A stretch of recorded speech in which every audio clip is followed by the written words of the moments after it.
Hello, good afternoon, everybody. Good morning to some of you, and welcome to the first International Growth live stream with Google. My name is Adolfo Fernandez. I'm Global Program Manager for our International Growth Strategy team here at Google, and I'm delighted to kick off the first live stream today with a focus on localization. The truth is that we have a very packed agenda ahead of us, where we are going to cover, in which we are going to cover the role of localization in the international growth strategy. We are going to deep dive, roll up our sleeves, and get much more into depth in how to make your website feel local. And then we are going to wrap it up with some remarks and highlights, and obviously a Q&A. A little bit of housekeeping before kicking this off. Don't forget that you can send your questions over through the live stream chat. So please feel free to send the questions, and we will address those at the end of the live stream. So before starting, and to be all on the same page, I'd like to briefly give you a brief overview of how from Google we are helping companies, small and medium businesses, hypergrowth startups, big corporations, and obviously agencies as well around the world, how we are helping them to enter in new markets and decrease the uncertainty that they have when expanding internationally.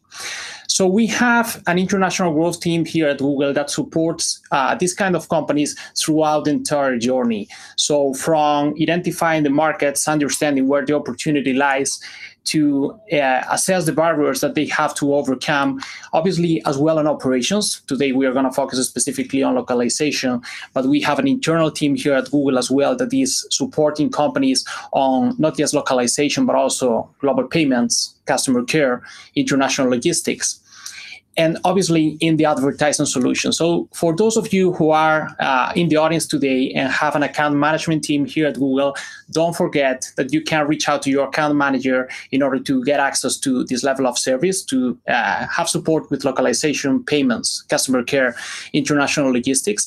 And for those of you who don't have access to an account management team here at Google, no problem at all. We have an awesome tool called Market Finder, where you can find all the information and help you start with your international growth plans.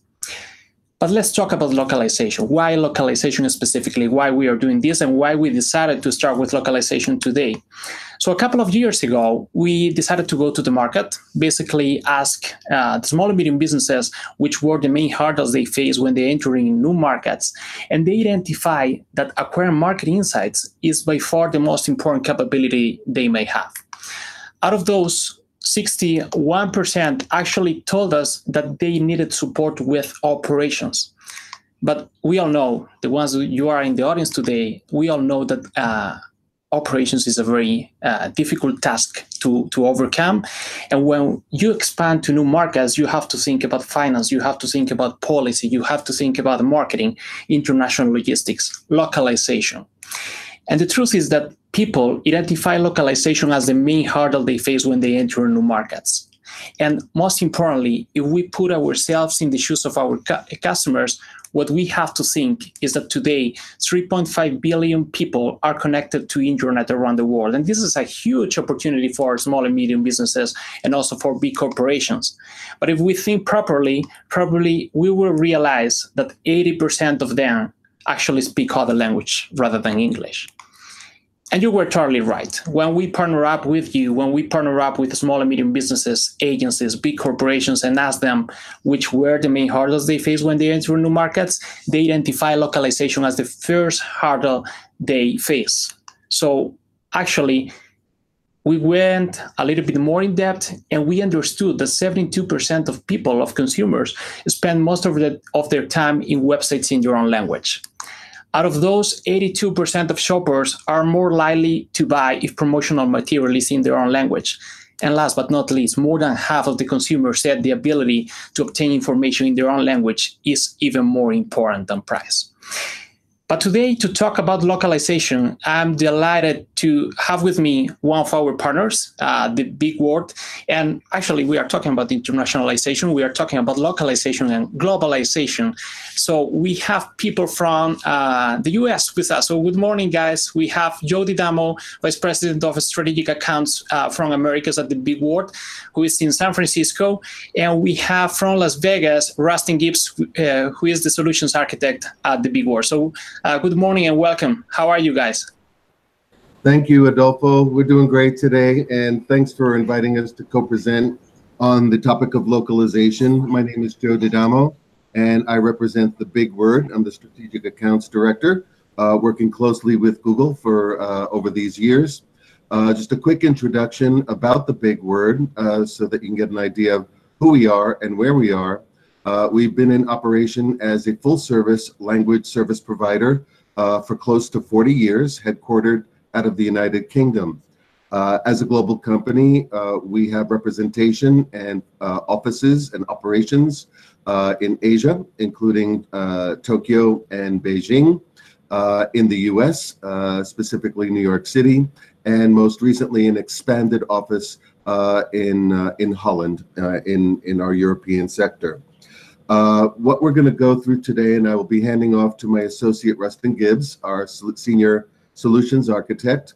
We'll be speaking today focused on translation and localization and what that might mean to you folks as you're beginning or in the process of your localization journey. We'll be focusing on different translation and the different services that will get you from point A to point B for your content or your product marketing, including full cycle human translation. We'll speak a bit about machine translation and post editing, and of course review. Finally, in addition to translation and localization related services, the Big Word also offers a full capability in interpretation services, including face-to-face, telephonic, and video remote interpretation. So with that, and to start our discussion about translation, introduce Rustin Gibbs. Thank you, Rustin. Thank you, Joe. Hello, everyone. This is Rustin Gibbs. I'm the solutions architect with the Big Word. I'm actually coming to you from Las Vegas, Nevada today, so it's bright and early here. So I want to shout out a big welcome to everyone. Thank you for joining our call. Today, we're going to talk about three broad categories of how to put together your localization program. They are market strategy, the localization process, and quality assurance. If we look a little bit at market strategy, this phase is really the preparation phase. This is when we get ready for localization. And there's a number of steps I can share with you today, things to think about. What's really important with your localization strategy is that you begin with the end in mind. So we suggest that you work with globalization experts that can help you put together your strategy. Adolfo mentioned a few minutes ago that 60% of the people we talk to need help in this area. So we really recommend that you work with people that have knowledge and expertise to help you get started. Once you partner with somebody, you will want to do a global readiness assessment of your products and services to make sure it's a good fit for the market that you're entering and that you've considered the cultural adaptations that are necessary for your product launch to be successful. We recommend that when you do your assessment, you identify the markets and locales that you want to enter.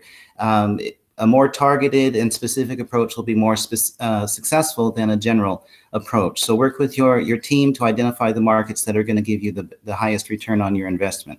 Once you've identified those markets, create a go-to market strategy for each of those markets. They will be different because the requirements are different. So putting a product or service into Japan will be different than putting one into France or into Mexico. So consider each of those markets individually and create a very specific strategy for each market.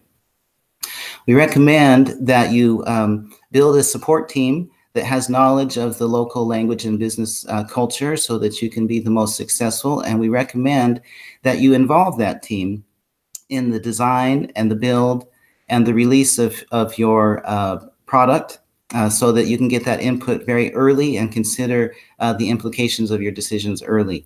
The whole reason to have a team of experts is to advise you, so please get them involved. And then finally, in the preparation phase, we recommend that you begin sourcing in-country reviewers. This could be from your own staff, it could be from your clients, it could be people that are part of the community or the public. We just need individuals in market that can give you feedback about the results that you're getting. They can tell you about the quality of the language that you're translating, but more importantly, they can give you feedback about how your product is being received in that market. So you'll need to have that in place before you begin. Now, after you've done the preparation, we need to start thinking about actually executing the localization process. Now, I want you to remember that as we go into this process, it is a journey. It is not an event. It's not something you do one time. It's something that you're going to do over and over again. It's a continuous process. And if you do it systematically and thoughtfully, then you can achieve excellence in your program. And that's what we're here to help you do. So a couple steps, just a high-level overview of what the localization process looks like. We know there are a wide variety of people in our audience today. Some have experience with localization, some don't, but we thought it would be helpful to cover the basics. So localization is the process of converting your content from one language to another. So it actually begins in the content authoring phase, and we encourage you to move as much of your thought process about localization upstream as possible so that you are in a position to foresee problems and challenges before they occur. You can author your content in a way that makes it easy, or you can do it in a way that makes it difficult. So think about localization when you're authoring. When you've got your authoring done and your content is ready, it needs to be packaged up in a way that it can be handed off to your translators, and it needs to be in a format that's easy to localize. We'll talk a little bit about that later. If you have a high volume of content to process, or you need to make frequent handoffs, we recommend you use some automated tools to help you with that process. Now, once your translation team actually has the content, they will go through the translation process. And closely related to translation is the review phase. These two steps, translation and review, go together, and you will iterate through this cycle until you receive the level of quality that you need. There's a number of things we can do to help you increase quality. You can address quality on the front, or you can address quality on the back. It's much more expensive to try and address quality on the back end, so we recommend you use some tools, some tips and tricks that we'll share with you to increase the quality of your translation and review process. Once that part is done, then you'll hand it back and from the vendor or the partner to your team, and you will need to get those localized assets back into your product or your website or your document. So there will be a process to build that product, and you'll need to do some testing on that to make sure that nothing was broken in the process. There are some things that can go wrong, so we'll give you some pitfalls to avoid and some advice about how to go about that process successfully. Now, when you're doing translation, there's a number of different options available to you for the kind of translation that you can do, and you'll need to think about what you really need here. We do offer different levels of service, or if you talk to other partners, they'll have different levels of service. So we want you to consider these three broad categories. The first one we call enterprise translation. This is done by professional human translators, and it's appropriate for most types of content. It will be the most expensive of the options that we're going to talk about, but it produces the highest quality, and it provides the highest level of confidence when you're localizing your product. There are some situations where you don't need the highest level of quality, or it could be that you are working on a project where speed is more important than the quality. So in that case, we recommend automation. We can do machine translation to speed up the process. Machine translation, however, is not yet at a point where it can be utilized without the help of a human editor to go through and clean it up a little bit. So we recommend a machine translation and post-editing process, where a human translator will clean up content after it's run through the machine. This is appropriate for content that's less visible or that has a short life cycle. So for example, one of the clients we work with, an e-commerce site, they do flash sales and their content is only live on their website for 4 hours. So in that case, speed is more important than getting the perfect translation. So this is a good solution for them. Now, many of you will have websites that are localized into other languages. So the third category of translation we want you to think about is SEO optimization. So SEO, of course, are search engine keywords that drive traffic from search engines to your website. If you're going to have a website in another language, those keywords also need to be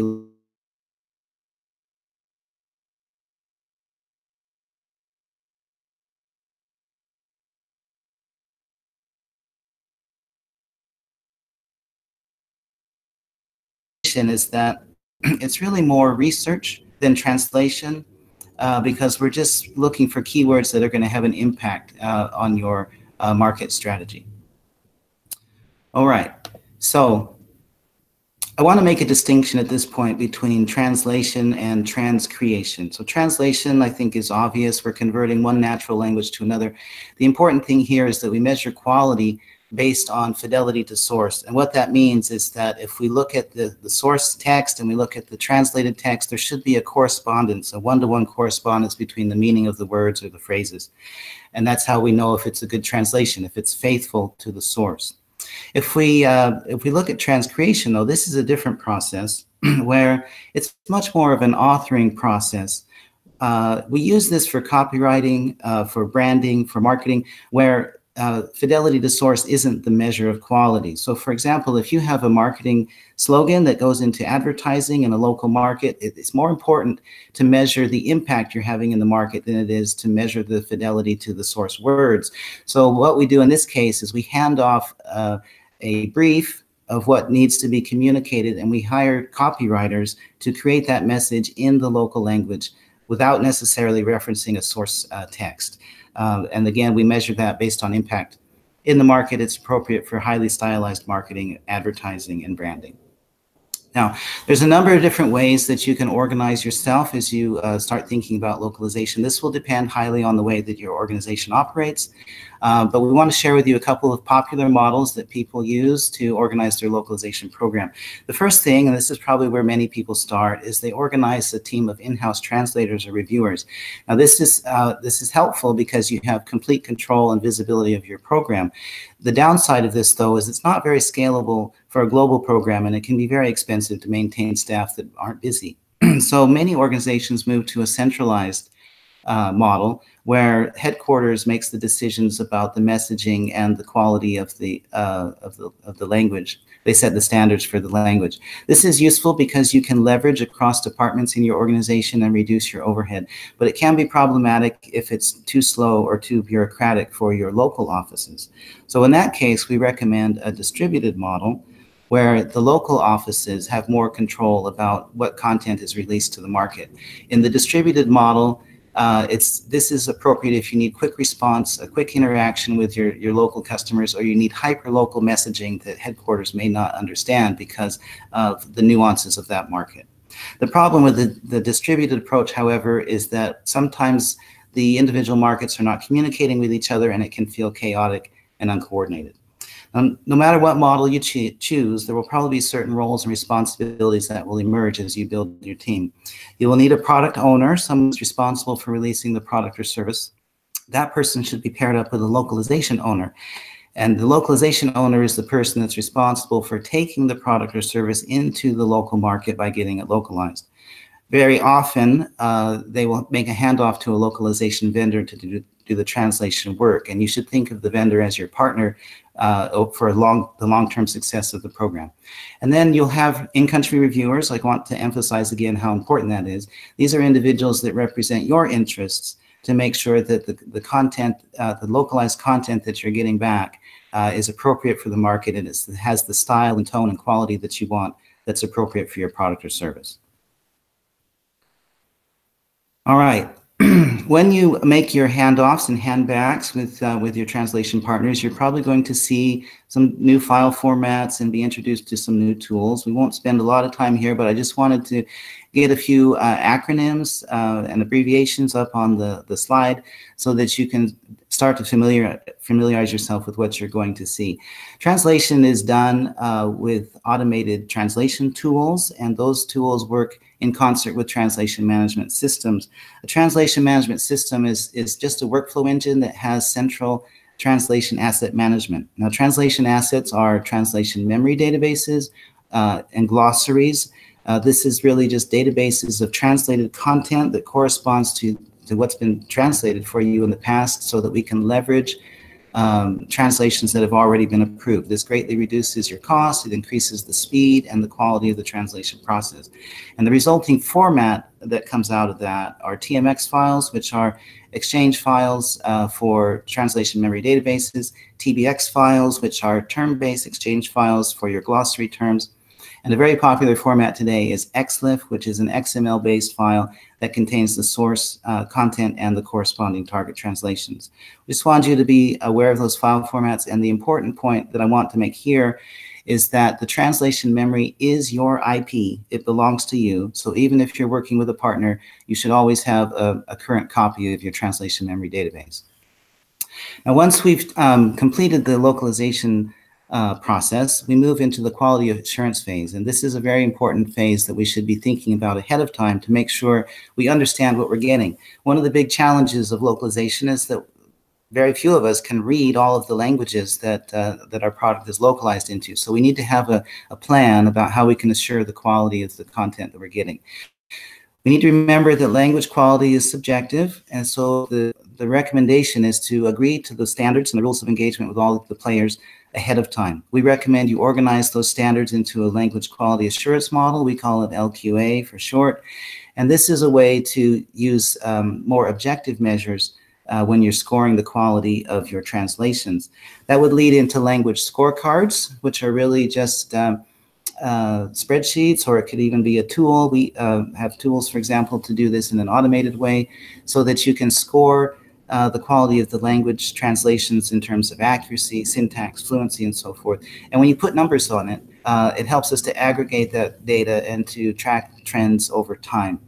So we recommend you review your language quality KPIs with your partner on a regular basis. We call these quarterly business reviews, where we take a look at the data together and make adjustments to the program. Probably the most important thing that you can do to affect the quality of your localization is to provide style guides and glossaries to your translators ahead of time, and this will preempt a lot of the problems that you'll have later on. Now, using the style guides and glossaries as a basis, we do client-side review. These are the in-country reviewers that I talked about before. These are individuals in your local market that are taking a look at how the message is being received in market. These will probably be the individuals that will help you with the language scorecards that I talked about, because they'll be doing the assessments for you. You can also get help from other partners to do in situ review. This is looking at the translated content in context of the final product. So if we translate a button on a website, for example, we want to make sure that the word on the button makes sense in the context of the elements surrounding it in the layout of the web page. So that's why we do an in situ review. Localization testing refers to functional testing. So if we click on that same button, we want to make sure it has the same behavior as the English product to verify we haven't broken anything when we translated the content. And then user acceptance testing is a formal process that we go through to work with you to accept and sign off the work so that we can move to the next stage. Now, there's a few things that might go wrong, so we wanted to alert you to those things and to give you some suggestions about how to fix those early on. When you're doing your localization process, you will need to extract your localizable text into a format that can be handed off for translation. And so if you find that there's still English in the translation, take a look to make sure you captured all of your resources in an external resource file.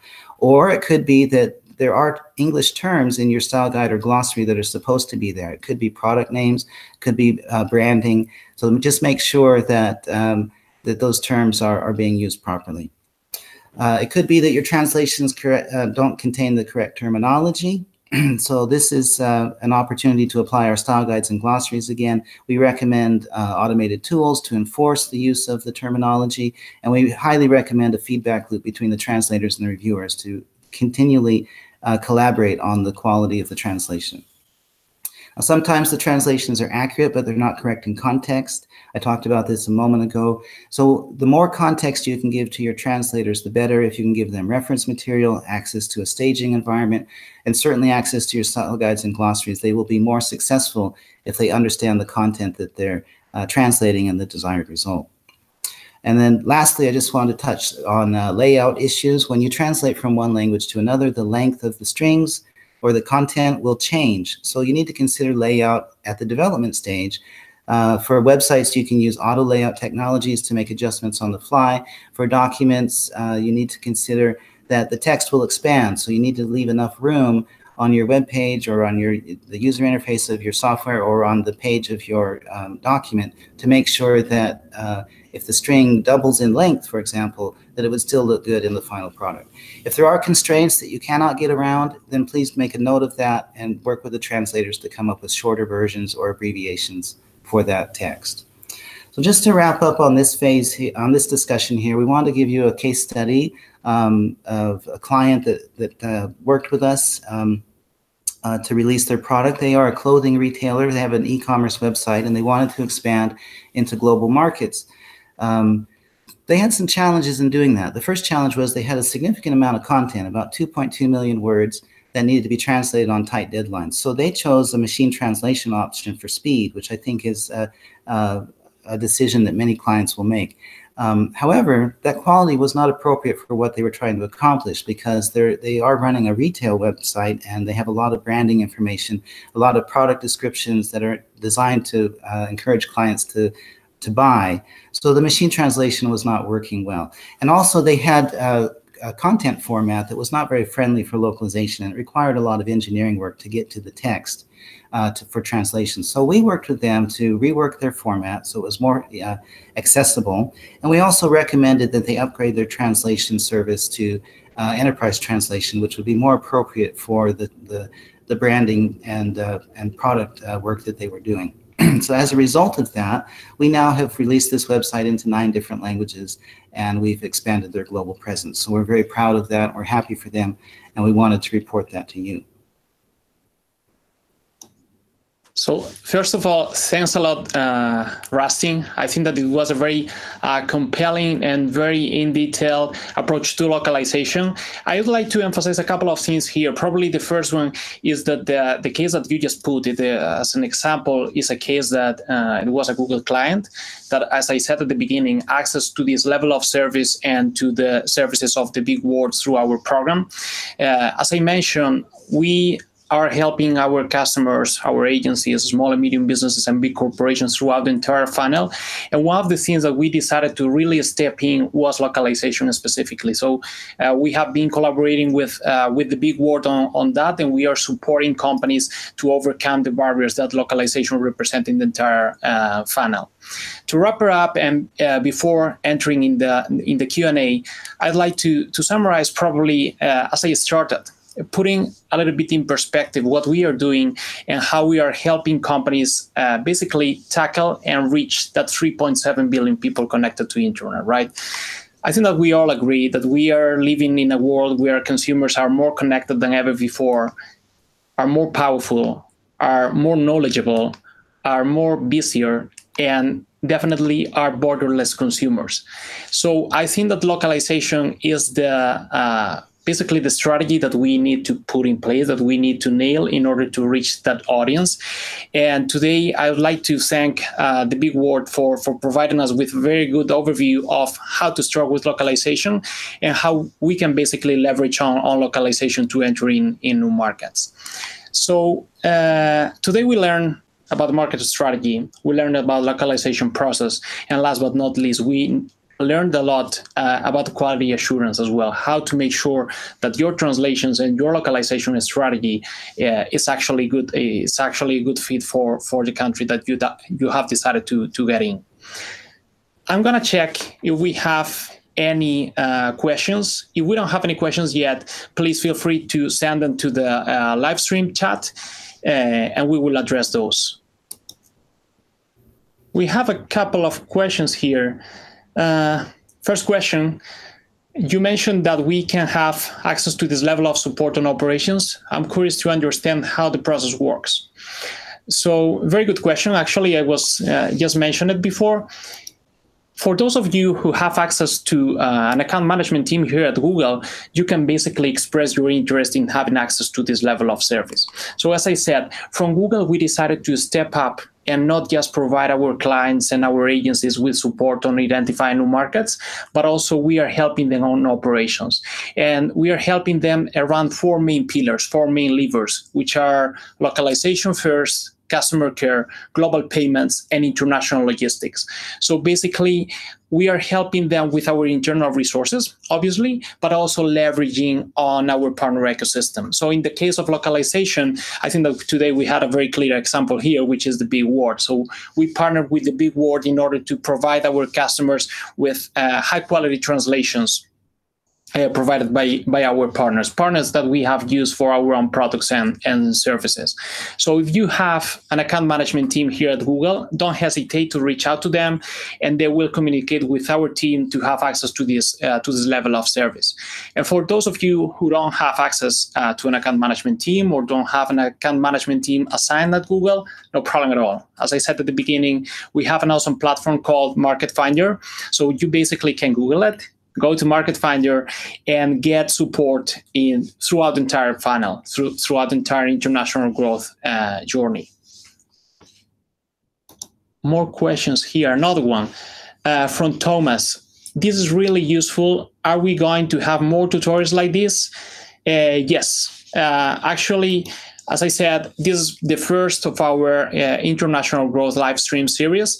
We plan to have more of these live streams in the upcoming months, hopefully for 2019, starting in January, where we are going to cover not just localization specifically. We will have more on localization and deep dive on certain topics, but we are going to have more on global payments, international logistics, and customer care to have like a good overview of how from Google and how our partners can support you on your international growth plans. More questions, and please don't hesitate to send your questions over through the live stream if we are still on. Another question, what kind of support can I get if I don't have an account manager at Google? So you literally read my mind. Yes, I was mentioning about the Market Finder. Basically, if you don't have an account management team at Google, no problem at all. You go to Market Finder, and Market Finder is a very intuitive and free tool where you are going to get support and help throughout the entire funnel. So actually, I can explain you very briefly how the platform works. So you introduce your URL.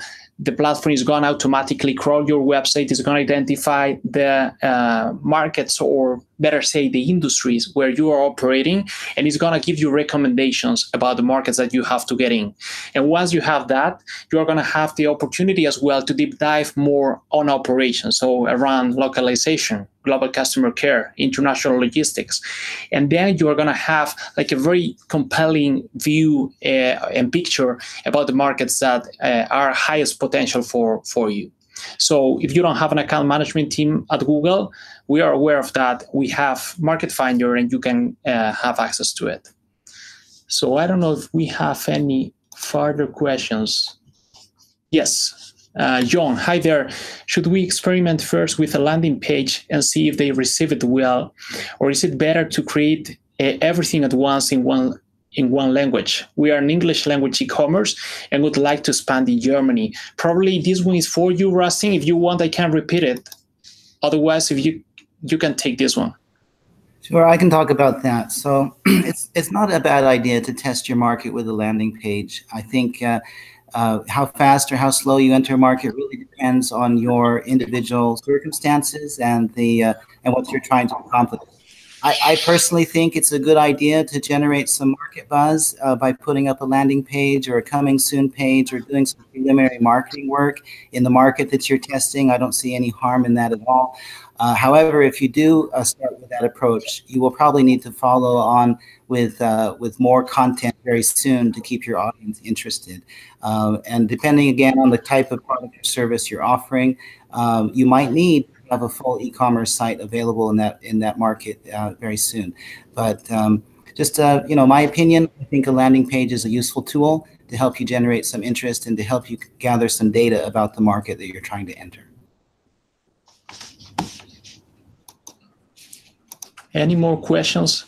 Probably adding to this one, Market Finder, as you know, at the beginning, I was talking about the 60% of our customers who said that they needed support with market insights. Actually, Market Finder is a very good tool to have this first kind of proxy and understand where you have opportunities. So if you are planning on entering in any specific market, probably it's a good opportunity for you to enter in Market Finder and have a first sense if that market is ready for you or not. And then, as Rusty mentioned, I think that to have a landing page translated and localized to that specific market is going to give you as well a good sense and good opportunity to test the waters.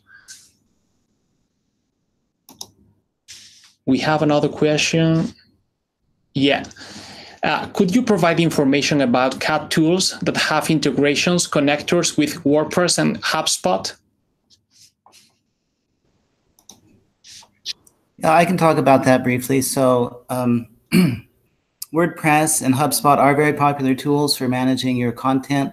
I would say that most leading translation management systems will have an integration for WordPress. We do see that the market is moving away from WordPress a little bit in favor of some more modern versions of those types of tools, but there definitely are connectors and adapters available. If you want to maybe follow up with an email, we could probably take that conversation offline with the detail, but there are tools that will support both WordPress and HubSpot.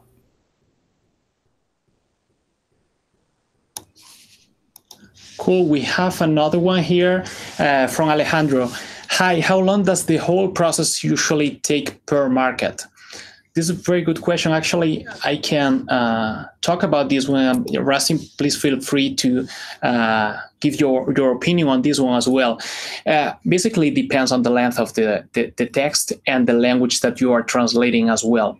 From our experience, and with the kind of support that we are receiving from the big word in this case, up to 10,000 words, more or less, to have like an overview, it takes between 2 and 10 days, but also depending on the market that you are planning to get in and the level of service that you are accessing. So Rustin was mentioning different level of services. One of them was Enterprise Plus Review. So the higher the quality, the longer it will take.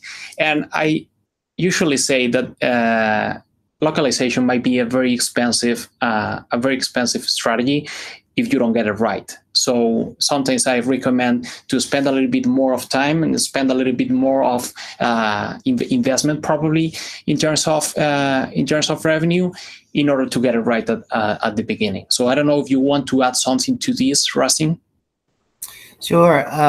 It's a good question. Definitely something that you'll need to work out in your own plans. And I think that the answer to this question will be different for every person on this call, depending on, the market they're entering, the product or service they have, the level of support they have in their own organization, the budget they have. There's many factors, but certainly for the localization process, like Adolfo mentioned, we do know the metrics of how long translation takes. And just this is just an industry benchmark, a number we use to help people with their planning process. Think about, it takes one translator 1 day to process about 2,000 words. Now we can add multiple translators to a project, but just those metrics can give you an idea of how long it might take to get through the translation phase of your project. Now there will also be some additional time for review and some project management and so forth, but in general, think about 2,000 words a day per translator. So if you have 10,000 words, 20,000 words, 100,000 words, it'll give you an idea of how long it will take to get through that content. We have another question here from Veronica. If I remember well, the Market Finder had a useful section when it came to keywords for other locales. I, however, can't find anything like this there right now. Probably, I mean, the way that Market Finder works, and I can briefly explain, is as following. So Market Finder basically is going to help you throughout the entire funnel, throughout the entire international growth journey.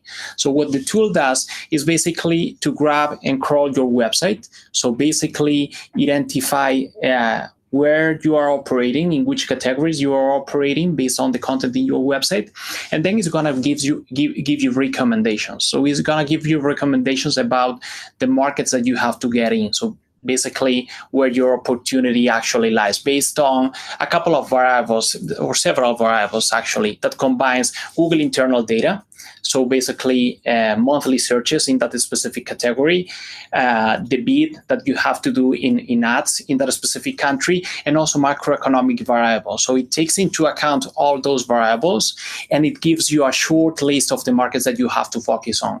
So once you have this short list, then you have the opportunity to deep dive more on operations. So localization, global customer care, international logistics, payments, and really understand the specificities in each of the countries that the tool has provided you as highest potential markets for you. And last but not least, then it goes to the marketing part. So basically how you are going to reach your audience. For your question specifically, you can actually use Keyword Planner.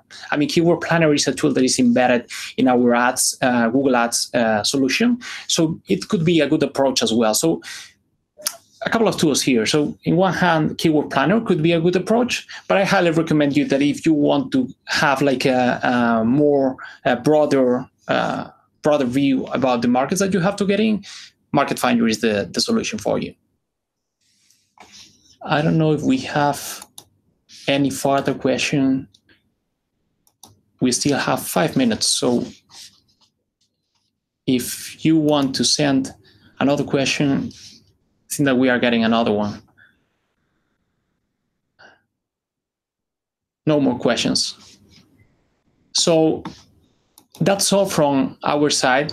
Thanks a lot once again. I mean, I really like to thank you all, and I really like to send a big word as well, because I know that it's very early in the US. So thanks guys for making this happen. Thanks a lot as well for all the insights that you provided us today.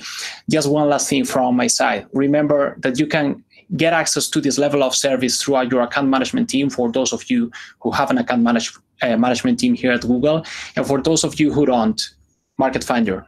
Thanks a lot, Rustin. Thanks a lot, Joe. Thank you. Thank you, Adolfo.